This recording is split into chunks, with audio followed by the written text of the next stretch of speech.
What's up, everyone? Welcome to This Day in Philly Sports History for November 3rd, 2024. I'm your host, Jim Montgomery. Welcome to a game day Sunday, a Kelly Green game day Sunday. And man, do we have a lot to get to today. Typically, the weekend shows aren't as in-depth, but man, a lot of shit went down that we got to get into. So let's get the housekeeping out of the way first. Follow me on social media, Jimbo_Mont, Twitter, and TikTok. Subscribe to the YouTube channel, Jimbo_Mont. Spread the word. If you're enjoying this, likely someone else will. I'm on Facebook, LinkedIn, on Instagram. I'm at Philly Jimbo. Let's try to outsmart the algorithm here and start to grow this thing. Now that things are sort of dying down a little bit, there should be more fun stuff. I mentioned that I've been putting the Philadelphia Sports Hall of Fame inductee spotlights on the YouTube channel. I have some ideas for some other little shorts that I'm hopefully going to start doing, hopefully by the end of this year, if not early next year. Speaking of the Philadelphia Sports Hall of Fame, the Heritage Collection is now available online. That's a project I've been working on. Everything that is in their archives is available for you to view. There's only so much space you have at a museum exhibit, but now all of that is available for you to view. It's going to constantly be growing. We're going to be enhancing it. Whenever I get some free time, I try to knock out a few. And like I keep saying, to me, it's important to not only look at this stuff, but tell the story behind it. And if you do listen to this podcast, obviously, you know, a lot of times I try to give you the backstory as well. It's not just, hey, here's what happened. This team won. Here's who scored points and move on. I try to tell you what happened that season, what was going on, things like that. So we have all of this memorabilia, and the stories that go with it need to be told. So go check that out. Everything you need is in the description. I had a lot of fun doing that, working on it. It's still fun just looking, and it's one of those things you can go down a rabbit hole and just spend hours looking at some of this stuff. And like I said, it's going to just continue to grow. The goal eventually is to become the one-stop shop for Philly sports history. So go check it out and keep checking and stay tuned as we continue to enhance it and grow that collection. But that is available online. The link is down in the description.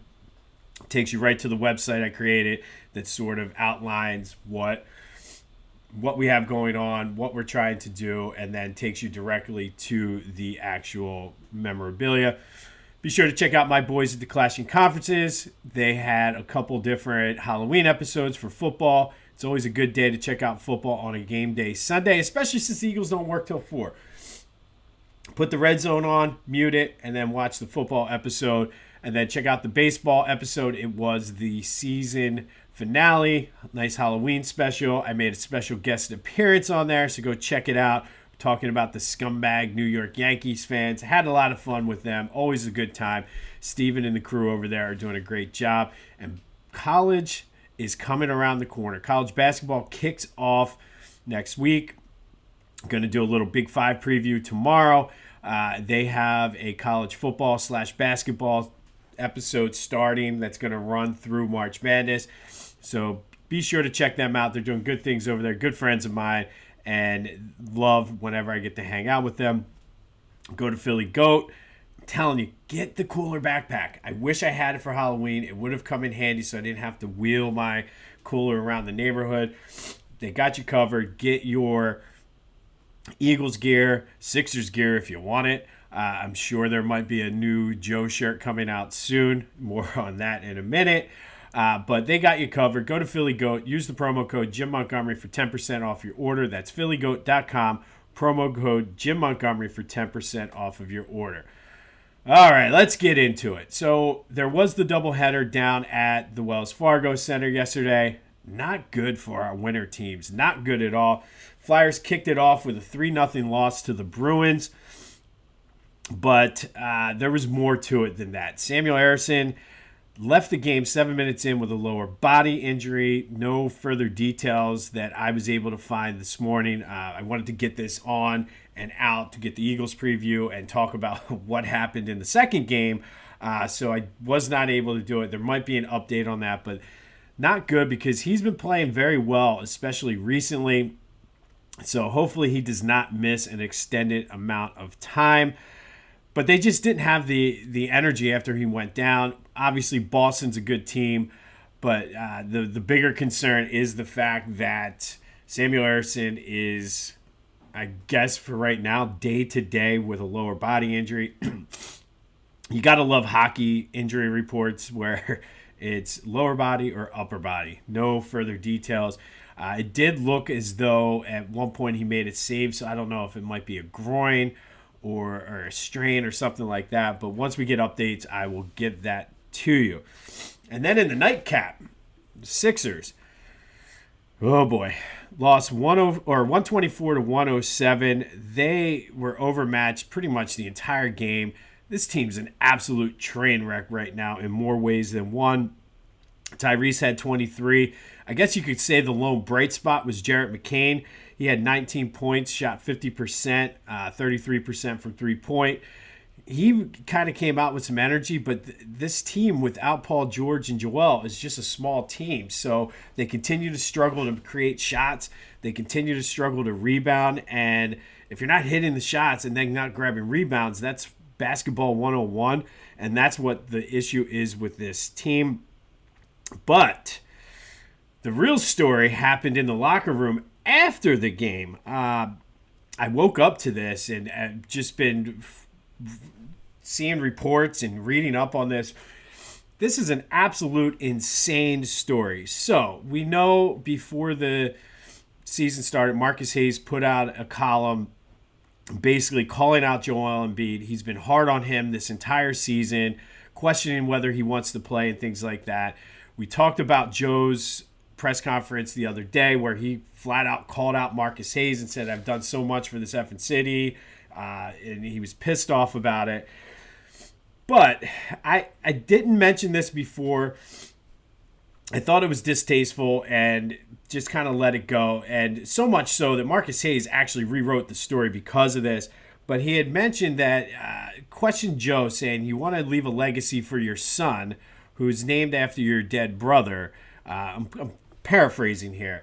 Joe absolutely took exception with that, as well he should. Called out Marcus the other day in his press conference. Well, Marcus Hayes, I guess to his credit, and I've talked about it 1,000 times, not a Marcus Hayes fan at all. I think he's a jerk. Don't like him. Don't like his takes. Don't like how he a lot of times makes the story about him. And this could be another opportunity where he's doing that. But did show up into the locker room, I guess, to man up, say, hey, I wrote it. You called me out. I'm here. He and Joe had words. Joe basically said, look, you can tell me I suck. You can, and this is coming straight from somebody who was in the locker room. Again, I'm paraphrasing, but said, you can talk about my play on the court, talk about me all you want. That's fair game. But don't talk about my son. Don't talk about my dead brother. And then the first report was that Joe punched Marcus Hayes. And then later that was recanted. I did see somebody who was in the locker room talked about it. He said there was a shove. People had to be separated. Just not good in Sixersville right now. Now, I don't condone violence. I don't know. Listen, people get emotional, especially when you talk about their kids, dead family members and all that. So I'm not justifying what Joe did, but there's a lot of frustration there. You kind of combine that with the issues he's been having with the injuries and the criticism he's been taking. I'm sure he is frustrated as well. I mentioned it yesterday.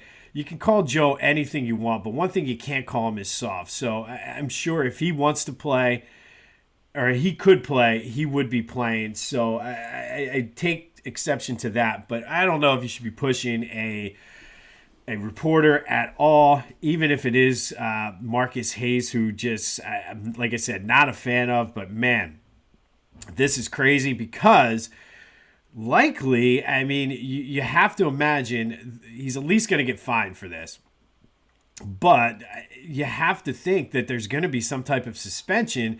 And we've seen now throughout this season, this team sucks without Joe and Paul George. So he was already going to be missing time from sitting out, and now you add a possible suspension on there.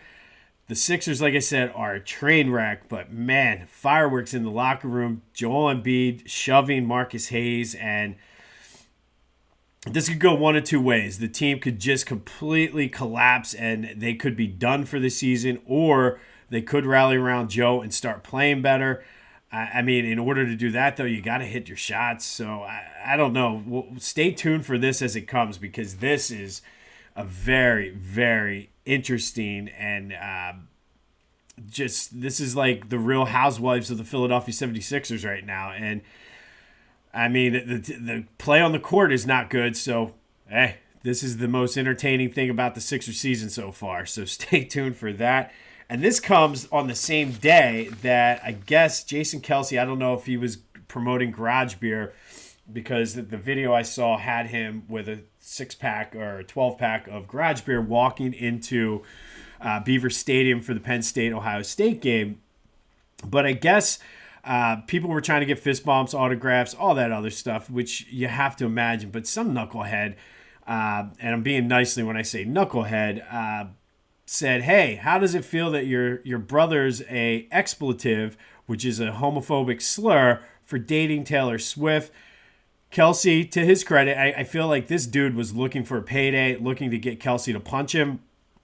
Kelce, to his credit, because the guy was, I guess, recording it, grabbed his phone, took it, slammed it down on the ground, and then just kept walking. So good for him for not punching the guy. But I got issues with this another couple ways. And, like, listen, I'll be the first to admit I've used that word before as a youngster, and it was more acceptable back then. It's still not a good word to say, especially today. You kind of grow and evolve from things. But the bigger issue I have with it is, how does that make any even sense? Because he's dating Taylor Swift, he's that? Like, just the math just doesn't add up. Just dumb use of the word, dumb use to use that word ever, dumb use to use it to Jason Kelce. You're lucky you didn't get your head taken off. But man, lots of fisticuffs in Philly yesterday, or around the Philly teams yesterday. But kudos to Jason for not actually going and punching the dude. Hopefully he doesn't get in trouble with ESPN or anything for that, because, I mean, the dude was out of line. 100% out of line. And, man, just like I said, this is like the Real Housewives of Philadelphia sports at this point, man. This is insane. All right, sticking with the Eagles, let's start with a recap of yesterday's question of the day. And yesterday I asked you, we were very, very much giving Nick Sirianni a hard time, myself included, calling for him to be fired and saying he's a clown, I think were my exact words. And they've turned it around. They're now winning 3 in a row. So I asked you, should we give Nick Sirianni more credit for the Eagles' turnaround? 61% of you agreed with me, saying, yes, we should. And I do agree. And we're going to go to the voice and text line now, because I thought this was an interesting take, a very funny take. Good connection there, good use of Chris Rock. But let's go to Matt from Fort Washington, who certainly does not agree that Nick Sirianni should get any credit. I respectfully disagree with you, Matt. So let's go to Matt from Fort Washington. Jim, Matt from Fort Washington. Your question about giving Nick Sirianni credit for a 3-game winning streak reminds me of that Chris Rock skit saying how, people want credit for some shit they're supposed to do. Like, Nick, you went on a 3-game winning streak with this offense, okay? Good. You're supposed to do that. Wow, you beat, 3 bottom-of-the-barrel teams. Would you want a cookie? So, no, I'm not giving him credit, because he's supposed to do that. Beat some good teams, and maybe he'll get some credit. All right. Sorry, my alarm went off in the middle of Matt's call. I don't know what's going on there. But, Matt, respectfully, great take. And I'm usually the one that's like, listen, what do you want, a cookie? Do you want to get I don't get patted on the back for doing what I'm supposed to do. But this is a little bit different, because maybe we were just a little too hard on Nick Sirianni when all of that was going down when they were struggling. And I think you got to be fair on both sides here because he's learned, he's changed, he's got them ready. You saw the clips from the locker room with all of and we'll get into the one quote in a minute here. But I think he's done a good job righting the ship. And you can make the argument that he's the one that upset the ship in the first place. But to his credit, he did turn it around. But thank you for calling. Anybody else want to get in, you could also be on the podcast. Call the Back to the Future voice and text line 267-495-8531. That'll get you in. Get a ton of text messages, but let's get the calls going. I would love to have your takes and your voicemails. But Matt, good use of Chris Rock there. But I have to disagree with you because you have to give him credit for it. Because take Cleveland away from it. Cleveland was just a hot mess. But they did exactly what they should have done. If they played close games against the Giants and then the Bengals on top of that Cleveland game, then I would say, all right, you're doing what you're supposed to do. But, I mean, you can only play who's on the schedule. So the fact that they are dominating this team and they should dominate again today, I think that's why you got to give Nick Sirianni credit. Now, I'll be the first one to start ripping him again if they lose today. But I think for now, we got to give Nick Sirianni credit, and 61% of you out there agree with me. All right, so let's get into this game. Still 7.5 favorites.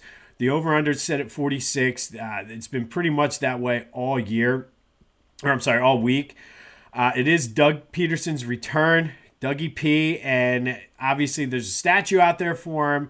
Won us our only Super Bowl, and in light of what Darren Sproles said the other day on LaShawn McCoy and Deshaun Jackson's podcast, maybe Doug got a raw deal. Maybe this was not Dougie P's fault, and maybe Dougie P was given a bad deck of cards to play with where he was missing a couple aces. I don't know, but Doug, thank you for the Super Bowl. I hope you get fired because I have a feeling if they get blown out today, he could be the next coach to lose his job. It is also LaShawn McCoy Hall of Fame ceremony day. Sad I'm going to be missing that. Always love Shady. To me, we talked about it earlier this week, minimally a top 10 player in Eagles history, borderline top 5. So the crowd should be rocking. Shady was always a fan favorite. Nobody wanted to see him get traded to Buffalo. Thanks a lot, Chip. Hated seeing his fat face on TV yesterday after Ohio State beat Penn State. I hate Chip Kelly. He's he might be on my Mount Rushmore of Philadelphia villains' punchable faces, if that's even a thing or makes any sense. But thanks to Chip, LaShawn got traded. But like I said, the crowd should be rocking. Plus, it's a Kelly Green day. And the crowd there's always an extra little pep in your step for Kelly Green Day. And the Eagles are 2-0 since they brought him back.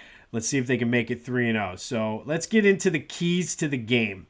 And I'm still searching for a sponsor. So KeyBank, any car dealerships, you want to be a sponsor? It's perfect. KeyBank would be perfect. I don't even know. Like, I see them all around my area. But KeyBank, the KeyBank 3 keys to the Eagles game would be perfect. So if you're out there from KeyBank or know anybody, prices are, I'll cut you a deal.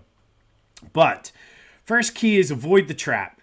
We talked about that this week. This has all of the makings of a trap game. Coming off a big win in Cincinnati, looking ahead to Dallas and then Washington after that. It could be the ultimate trap game. It sets up perfectly. However, going back to Nick Sirianni, and this is where I think he should get some credit here. His perfume, like sometimes you got to read past the cheesiness of some of it and look at the message. And he told the guys this week, treat praise like perfume. Sniff it, but don't drink it. It'd be very easy for this team to start feeling themselves and really think that they are the shit. But I think because of all of the adversity they had early in the season, Nick has these guys in the right state of mind. So I don't know if they're going to fall into the trap. All of that early season adversity, I think they played through it. And if the team was ever going to fall apart, it would have been when Nick Sirianni's yelling at Eagles fans and all of that stuff. So I think I don't see them falling into the trap. I think they've turned it around. I think there's too many good players, and I think this is just too good of a matchup for the Eagles to fall into that trap. Second key to the game, get after Trevor Lawrence early and often. Largely, he's been a bust so far in the NFL. He has not taken that next step. They could be without their two top wide receivers. They could be without Travis Etienne. All three of them are game time decisions. He'll make mistakes if you pressure him. The offensive line is banged up. So, Vic, get these guys going after Trevor Lawrence. Force him to make some mistakes. Force him to make some turnovers and get after him. And just be careful. I've said this a few times this year. Do your job. If you're supposed to contain, because Trevor Lawrence will take off and run if he has to. And finally, third key to the game, and this goes against everything we've been saying, pass the ball early to build up a lead on this team. If you get this team down, they're not coming back. They're okay against the run, so take advantage of their bottom five, I think, in pass defense. Pass it early. Let AJ and Devontae eat early, build a lead, and then just go into coast mode where you're just dominant. And that, in turn, that means, obviously, once again, first quarter points. But I really think pass on this team early to build a lead and then just kind of sit back and pound the rock with Kenny and Saquon and just let's get out of here with an easy win. So what does that mean for our pick? We've been 4-3 so far on this year. I don't think the Eagles get caught here. I think 7.5. I think you could go. I think they win by 2 touchdowns. I really do. That's the pick. I mean, not a lot of handicap into this. I think the matchups are great for the Eagles. I think you're going to see this could be the day that Jalen throws for 300 yards. I think you're going to see him, as long as he takes care of the ball, this should be a walk in the park. And I know with this team, based on the past year almost of sample size, there hasn't been many walks in the park. I think today we enjoy the nice fall weather, take a walk in the park, and I think the Eagles easily cover the 7.5. I just don't think this is a bad Jacksonville team. They're injured.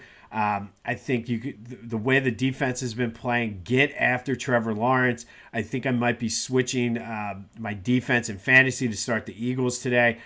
Just get after him, build up a lead, and just kind of take a walk in the park, and let's move on and look forward to the dumpster fire that's on the horizon that is the Dallas Cowboys. So official pick today, we're taking Eagles -7. I kind of like the under in this game. I don't see the Jaguars scoring a lot of points in this game. I could see this being a 31-10 game, something like that. I think the Eagles dominate. So there's your official pick for today. And just thinking about this now that I mentioned a dumpster fire, this would be a good question of the day if you want to have some fun on the Back to the Future voice and text line. Who's a bigger dumpster fire right now, the Dallas Cowboys or the Philadelphia 76ers? That's a tough one. But anyway, today, we got an Eagles doubleheader for you today. And these are two of my alarm. It's time to get up. I told you, I woke up early. The extra hour of sleep's got me going. But we're going to go back today and do an Eagles doubleheader. Two of my all-time favorite Eagles games. I could not pick between the two, so we're going to do both of them today. First, we're going to go back to 1996. Speaking of those Cowboys, the Eagles beat the Cowboys 31-21 down in Texas Stadium. They led 24-21 late. Cowboys were driving. Troy Aikman was hit as he threw a pass into the end zone. It was picked off by James Willis, who took it out of the end zone, lateraled to Troy Vincent at the 10, who took it the rest of the way for the game-sealing touchdown. And it was a 104-yard interception return between James Willis and Troy Vincent and gave you one of the all-time Merrill Reese calls. If this one, he was at the 20, the 15, the 10, the 5. The Eagles win, the Eagles win, the Eagles win. One of my all-time favorite games. I remember I was working at Charlie's Thriftway as a kid in high school. We always listened to the game on 94 WIP, and I remember just running around the store high-fiving old ladies who were like, "What are you doing?" But on this day in 1996, Eagles beat the Cowboys 31-21 when James Willis intercepted Troy Aikman in the end zone, lateral to Troy Vincent, who took it the rest of the way for the game-sealing touchdown. The Eagles win, the Eagles win, the Eagles win. All right, and then the second game, we're going to go back to 2013. Eagles beat the Raiders in Oakland 49-20. Nick Foles, 406 yards and 7 touchdowns. He threw 3 to Riley Cooper, 1 to Shady, 1 to Deshaun, 1 to Zach Ertz, and 1 to Brent Selleck. Nick Foles became the 7th player in NFL history to throw for 7 touchdowns in a game and became the second Eagle to do it. We talked about that a couple weeks ago, but Nick Foles had himself a day on this day in 2013, throwing 7 touchdown passes and 406 yards in the Eagles' 49-20 win over the Oakland Raiders. So doubleheader today. 1996, Eagles beat the Cowboys 31-21. James Willis with the interception, lateral to Troy Vincent, who scored the touchdown. And then in 2013, Nick Foles, 406 yards, 7 touchdowns as the Eagles beat the Raiders 49-20. Finally today, our 2024 Philadelphia Sports Hall of Fame inductee spotlight is on Lurline Jones, who is receiving the Lifetime Commitment Award. She's a Philly native, graduated from William Penn High School. She was a civil rights activist while at Morgan State as a college student, fighting for black people to get rights, women to get rights. She just was very active while in college. She spent 52 years as an educator after she left Morgan State to be a teacher and a coach at the School District of Philadelphia. As a coach, she is the winningest female coach in public league history. She has 12 public league championships, which is the most all time. But probably my favorite part about Lurline Jones is that she sued the School District of Philadelphia, who she worked for at the time, and the Archdiocese of Philadelphia to allow the girls to participate in the city championship. So back before the public league and the Archdiocese were in part of, I guess they're all in District 12 now for PIAA. They were sort of their own separate entity, and then the public league had their champion, the Archdiocese had their champion, the Catholic League had their champion, and then they would play each other for the city championship. Well, it was only for the boys. So in 1979, she cited Title IX as the reason why the girls should get the opportunity to do this. She was successful, and now we had the girls city championship, and now the girls, some of these girls teams in the city of Philadelphia are great. It helped lead to some of the greatest players of all time, all because she was like, yo, this is not fair. The girls should actually be playing for the city championship too. She cited Title IX, and she was successful in her lawsuit. Probably, and I always go, and the education piece is always near and dear to my heart, 300 of her students have received partial or full scholarships, and that's something that I saw in an interview with her. She's way more proud of that than any of her accomplishments on the court. She's like, I have doctors, I have scientists, I have this, I have people that turn their lives around, and that is what she's more proud of, more so than the basketball accolades. And that it's really the truth. And like, guys, I talk all the time about John Chaney and how much I love him. She is right in that same ilk where, you know what, basketball is your vehicle to make your life better. And she certainly had major influence over a ton of her students over the years. So shout out to Lurline Jones for that. She was a 2017 inductee into the Black Basketball Hall of Fame. People magazine did a feature of Heroes Among Us on her in 2019. And in 2024, she won the Voices Empowering Generational Change Award. And on November 7th, she takes her spot among the all-time greats in Philly sports when she's inducted into the Philadelphia Sports Hall of Fame. But Lurline Jones, who started her activist roots back in college, fighting for civil rights for both black people as well as women, fought the School District of Philadelphia and the Archdiocese of Philadelphia to include girls in the city championship. She was successful in that, But like I said, more importantly, made a major, major impact and influence over so many young people and helped get them to better themselves and do great things in society. So Lurline Jones, Lifetime Commitment Award winner and an inductee in this year's 2024 Philadelphia Sports Hall of Fame class. Looking forward to meeting her and talking with her because she's been on my radar for a while. I've done a couple spotlights on her during our Women's History Month. But Lurline Jones, one of the all-time greats. And when it comes to people who are in education, always will have a near and dear spot in my heart. So thank you, Lurline Jones, for all you have done and helping the young people of Philadelphia just really have opportunities that maybe they would not have had. So shout out to you, Lurline Jones, today's Hall of Fame 2024 inductee spotlight. On this day in 1996, Eagles beat the Cowboys 31-21. James Willis and Troy Vincent, 104-yard interception return. The Eagles win, the Eagles win, the Eagles win. And then in 2013, Nick Foles threw for 7 touchdowns and 406 yards in a 49-20 win over the Raiders out in Oakland. We're going Eagles minus 7.5 today. Keys to the game, avoid the trap, get after Lawrence, and pass the ball early to build a lead. These receivers both should be able to have over 100 yards today. We're going Eagles minus 7.5 officially, though. We'll have more on the Jason Kelce and Joel Embiid story, man. The Real Housewives of Philadelphia sports is in full effect today. This is like TMZ worthy, way more entertaining than what the Sixers have been putting on the court, though. Yikes. Whew. Told you we had a big show, a lot to get to today. But be sure to call the Back to the Future voice and text line. Give me your picks and predictions for today's Eagles game, 267-495-8531. Be like Matt from Fort Washington. Get your voice heard. And thank you for the call, Matt. I respectfully disagree with your take, though. This has been This Day in Philly Sports History for November 3rd, 2024. My name is Jim Montgomery. Go have yourselves a Sunday. And until next time, go Birds.